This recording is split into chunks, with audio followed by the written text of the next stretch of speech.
Welcome to my YouTube channel.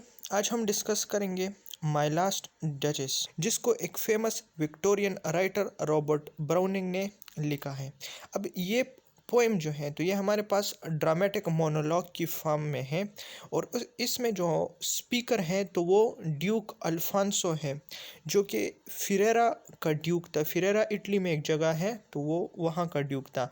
अब ये जो ड्यूक है तो ये एक मैसेंजर से मुखातिब है, एक मैसेंजर को एड्रेस कर रहा है। अब वो मैसेंजर जो है तो वो काउंट की तरफ से भेजा गया है, जो कि ड्यूक के साथ उसकी शादी की बात कर रहा है। तो चलिए अब इसको स्टडी करते हैं। That's my last duchess painted on the wall. अच्छा, तो वो मैसेंजर जब ड्यूक के पास आया तो ड्यूक उसे जो है तो अपना पैलेस दिखा रहा होगा। तो अब वो एक पेंटिंग के पास पहुंच गए हैं।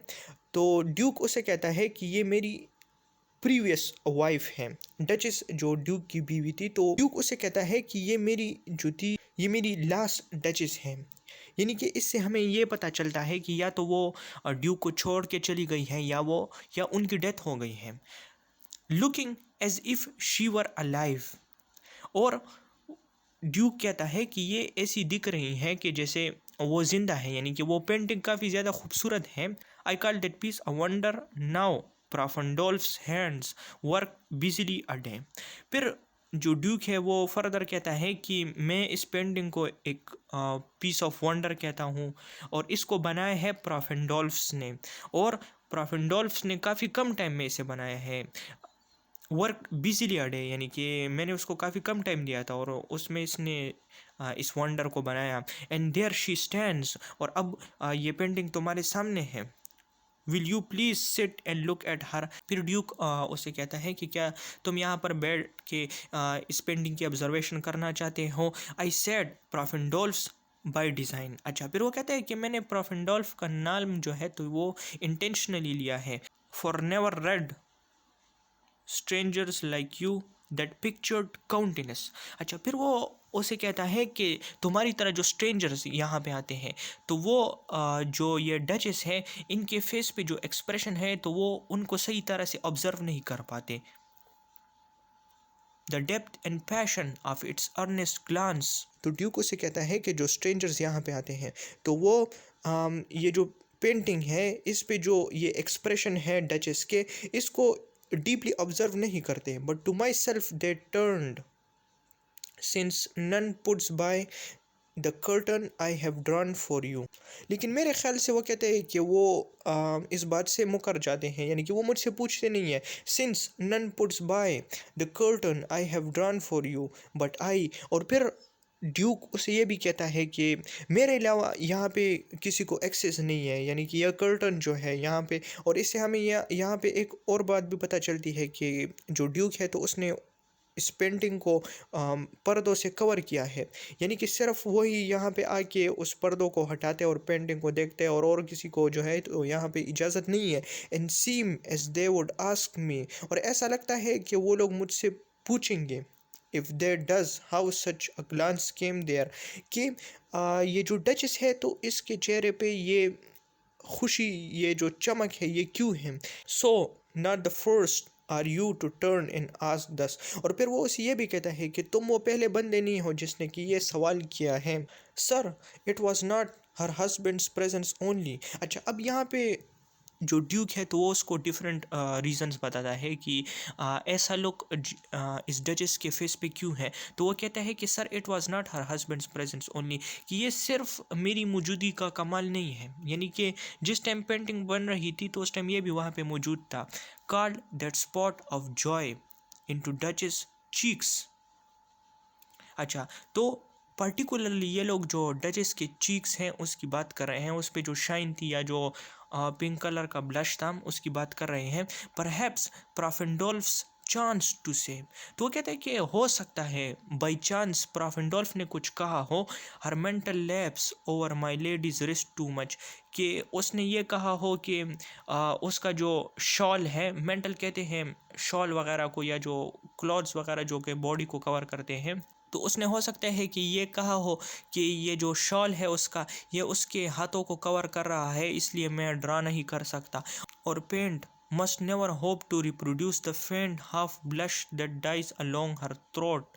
और हो सकता है उसने ये कहा हो कि उसका पेंट जो है या वो उसके जो ब्लश है उसको वो ड्रा नहीं कर सकता। Such stuff was courtesy she thought and cause enough for calling up the spot of joy। फिर ड्यूको से कहता है कि हो सकता है कि डचेस जो है तो वो इस बात सुनकर काफ़ी खुश हुई होगी और इसलिए उसके चेहरे पे ये स्पॉट ऑफ जॉय है या उसकी चीक पे जो है तो ये इस तरह का ब्लश है या स्माइल है।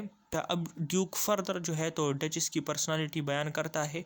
She had a heart how shall I say, कि उसकी दिल की बात करता है। फिर वो कहते हैं कि मैं किस तरह उसको बयान करूं।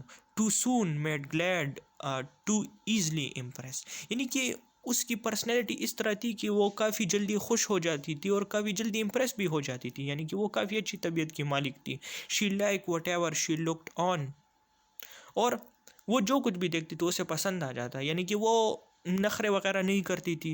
And her looks went everywhere, और वो हर चीज़ को जो थी वो ऑब्जर्व करती थी। Sir it was all one my favour at her breast, the dropping of daylight in the west, द bough of cherries of some officious fool broke in the orchard for her। तो फिर वो उसे उस messenger को कहते हैं कि अगर मैं उसे कोई ज्वेलरी देता जो कि वो अपने ब्रेस्ट पे पहनती, या कोई क्लॉथ्स वगैरह जो कि वो अपने ब्रेस्ट पे पहनती, या अगर कोई एक ऑफिशियस फूल यानी कि अगर कोई आम आदमी उसे बाग से कुछ चेरीज वगैरह तोड़ के दे देता, तो जो डचेस है वो मुझे और उस बंदे को सेम ही रिस्पॉन्स देती, यानी कि वो डिस्क्रिमिनेशन नहीं करती थी। तो ड्यूक इसकी बात कर रहा है the dropping of the daylight in the west, कि जिस तरह जो सनलाइट है वो वेस्ट में चली जाती, तो यानी कि यहाँ पे इससे मुराद ये है कि उसका रिएक्शन कोई पर्टिकुलर नहीं होता था, यानी कि उसका रिएक्शन नॉर्मल होता था। जब मैं उसे कोई गिफ्ट देता या कोई और चीज़ देता या कोई दूसरा बंदा जब उसे गिफ्ट देता तो रिएक्शन उनका सेम होता डचेस का। The white mule she rode with around the terrace, और जिस तरह के वो अपने सफ़ेद घोड़े पे चलती और उसे जो खुशी मिलती या जो रिस्पॉन्स होता तो बिल्कुल सेम रिस्पॉन्स उनका होता। All in each would draw from her alike the approving speech और blush at least.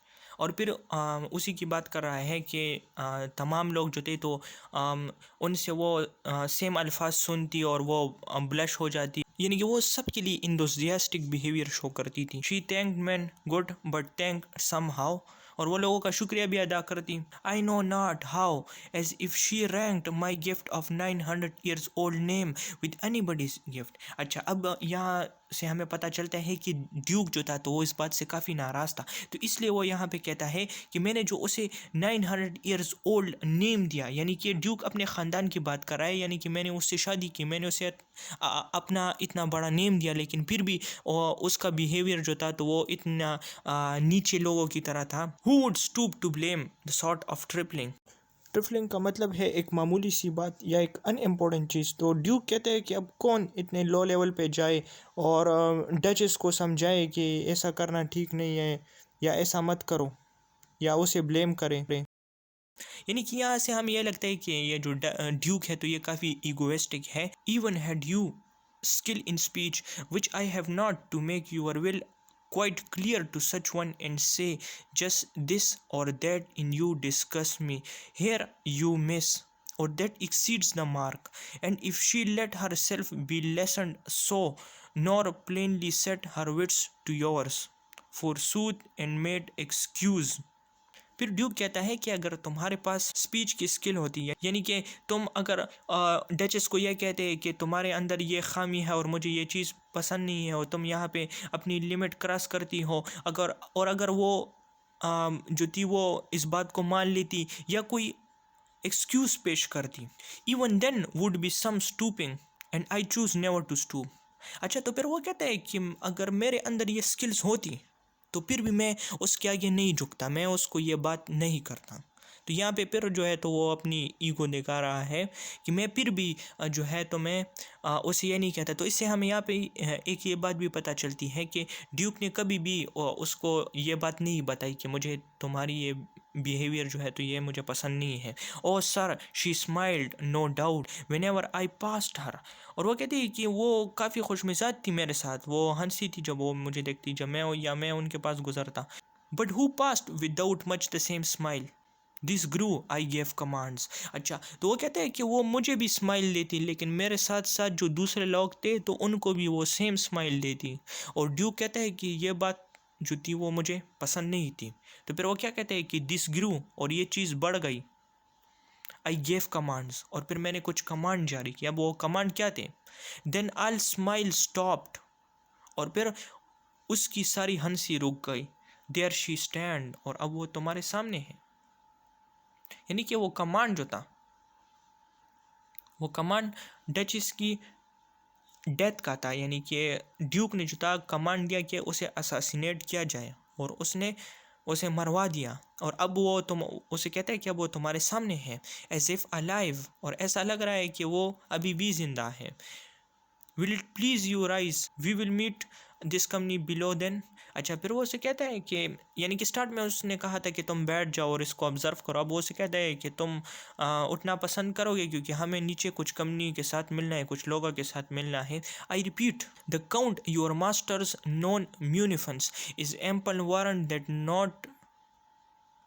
that no just pretense of mine for dowry will be disallowed। अच्छा, अब वो उसे कह रहा है कि मैं दोबारा ये बात तो मैं दोहराता चलूँ कि तुम्हारी मास्टर जो काउंट है, जो कि एक नोबल मैन है, उसकी म्यूनिफेंस कहते हैं जेनरोसिटी को, कि उसकी जो जेनरोसिटी है वो काफ़ी ज़्यादा है। That know just pretence of mind for dowry will be disallowed, कि अगर मैं डाउरी यानी कि अगर मैं जहेज़ की ख्वाहिश से इनकार भी करूँ तो वो भी इस बात को नहीं मानेंगे, यानी कि वो मुझे जहेज़ देंगे। तो बातों में उससे ये बोल रहा है कि मुझे जहेज़ चाहिए, यानी कि वो तो इस तरह अपने आप को पेश कर रहा है कि वो तुम्हारे जो मास्टर है तो वो काफ़ी ज़्यादा जेनरस है और वो मेरी इस बात से इनकार नहीं करेंगे। दो हिज फेयर्स डॉटर सेल्फ। अच्छा, फिर वो उसकी डॉटर की बात करते हैं जिससे अभी इसकी शादी होने वाली है। एज आई अवॉर्ड, और जैसा अवॉर्ड का मतलब है कि जैसा कि मैंने स्टेट किया, जैसा कि मैंने बताया, at starting is my object, यानी कि वो प्राइमरी ऑब्जेक्ट मेरी उसकी बेटी है। Nay we will go together down sir. अच्छा, तो अब वो मैसेंजर जाने लगा तो वो उसे कहते हैं कि हम दोनों एक साथ चलेंगे, ज़रा रुक जाओ। नोटस नेपच्यून दो taming eight sea horse. Neptune जो है तो ये गॉड ऑफ सी है। अच्छा, अब यहाँ पे एक स्टैचू भी वहाँ पे मौजूद था, तो अब ड्यूक उसे उस स्टैचू के बारे में बता रहा है कि वहाँ पे उस स्टैचू में जो था वो नेपच्यून थी, जो गॉड ऑफ सी थी, वो एक सी हॉर्स को जो है तो वो कंट्रोल कर रही थी उस स्टैचू में। Thought rarity which Claus of Innsbruck cast in bronze for me, और उसे यह बताता है कि जो इसको क्लाउज ऑफ इंसबर्ग ने मेरे लिए बनाया है जो कि ब्रॉन्ज में है। अब ये स्टेचू हमारे पास सिंबल है, इसमें ये जो नेपच्यून है तो ये हमारे पास ड्यूक को रिप्रेजेंट कर रहा है, कि उस स्टेचू में जो नेपच्यून है गॉड ऑफ सी है वो एक सी हॉर्स को कंट्रोल कर रही है। तो बिल्कुल इसी तरह ये ड्यूक भी था, ये भी अपनी वाइफ को कंट्रोल कर रहा था। इसकी वाइफ तो काफ़ी अच्छी पर्सनैलिटी की मालिक थी, लेकिन इसके बावजूद जो था इसने उसे कत्ल कर दिया क्योंकि वो दूसरे लोगों के साथ अच्छा बिहेवियर रखती थी, डिस्क्रिमिनेशन नहीं करती थी। Thanks for watching my video. If you have any question you can ask in the comments and please subscribe, like and share my video. Thank you.